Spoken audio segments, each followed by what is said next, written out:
I've never been able to articulate my words the way I wanted. I have so much to say, but my brain says it can wait. I feel so much, and my body says you can hold it in a little longer. When tears come up, my reflection says get it together. But who is it that I'm trying to stay strong for? My image? The one that I hope others perceive of me? I've always had this sinking feeling that if I show weakness or even think of giving myself a break, then it's a sign of self-pity. And I don't like to tell people my stories or struggles for a few reasons. Most importantly, every single one of us is struggling. We all have something that is causing us pain or stress or keeps us up at night. But does that really make mine any less important? I also don't mention anything because I don't remotely want pity. I've never had anything handed to me or made easy, so why would I now? And that leads on to the fact that if I don't take pity from others, I don't dare give it to myself. So people always wonder why I'm so quiet, why I keep to myself, and why I don't socialize. It's hard to explain, but I'll give it a try. I just feel like I'm going to say all the wrong things and that I'll be misunderstood. But I also don't want to give people the chance to hurt me either.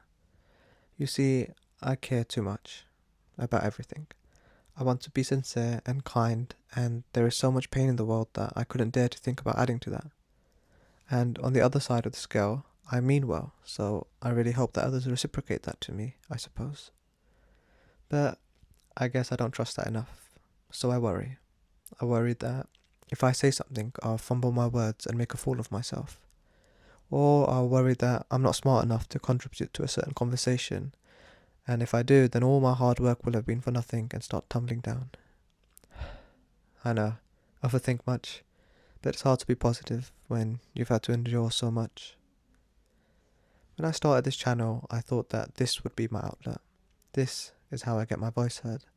But then I came to the realization that yes, I have an opinion and I want to share it, but I need to be engaging. I need to be useful, and I need to be entertaining. And there floods in more unsolicited worries. The two that really stick out to me are, am I really that boring, and is what I say truly important? All over the internet we see posts and videos and articles of people confidently sharing their opinions and views. We also see people cheer them on, react with positive comments, and others that like pitchforks and fires in a rage of disagreements or disgust. Will the latter happen to me? And here came my epiphany. I have no idea what I'm doing, and no matter what anyone else says, neither do they. Or so I tell myself. All I know is that at the end of the day, when I feel overwhelmed, tired, and stressed, when I stay up at night and worry about what I did or didn't do, I remember that my body will eventually fail me. We all grow old, we all run out of time. So while I go through the days worried and overworked, I try to remember to direct my thoughts, not to overthink, but to evaluate, not to plan, but to enjoy the moment. So while I feel lost and little, I remember the power of words, and that includes my words too. And stories have always been so important to everyone. Yes, we get caught up in the action and humour, but we all know it's the messages that stick with us. And I feel the same about reality. Yes, our actions are of course important and leave an impact, but we tend to forget how powerful our words are too. And that's partly because of how easy it is to say something than to do something. That's why we are so quick to insult or judge someone else's insecurities and mistakes, but never quick to fix our own. So while I live every day knowing it could be my last, I try to control my tongue, because every breath could be my last. And it's difficult, believe me. I try to tell everyone that even if we experience the same difficulties or life events, it is still fundamentally different for each of us. We walk away from certain phases of our lives with different takeaways. Some go through a comfortable childhood, others not so much, never having stability or confidence. And these experiences and upbringings really do change the way we feel and react about events going forward. Think of it like this: we all lose someone we love, and we unfortunately may lose more in our lifetime.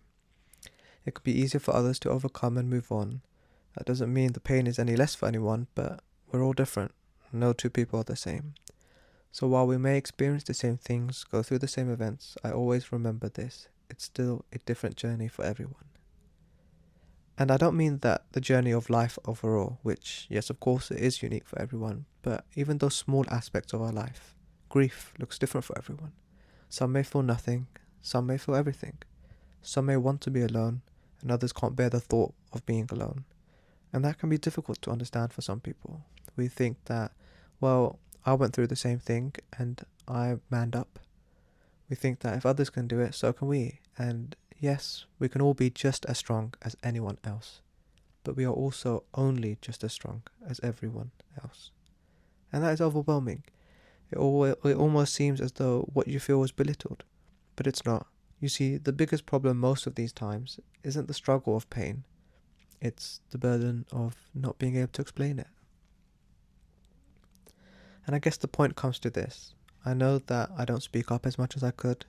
I don't believe in myself as much as I should. But I can try to share my views across other mediums. Because in the moment, yes, I do get mind blank and I do get overwhelmed.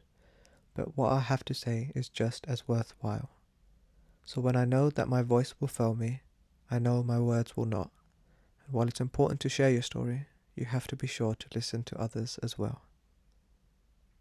And until the next one, fi amanillah.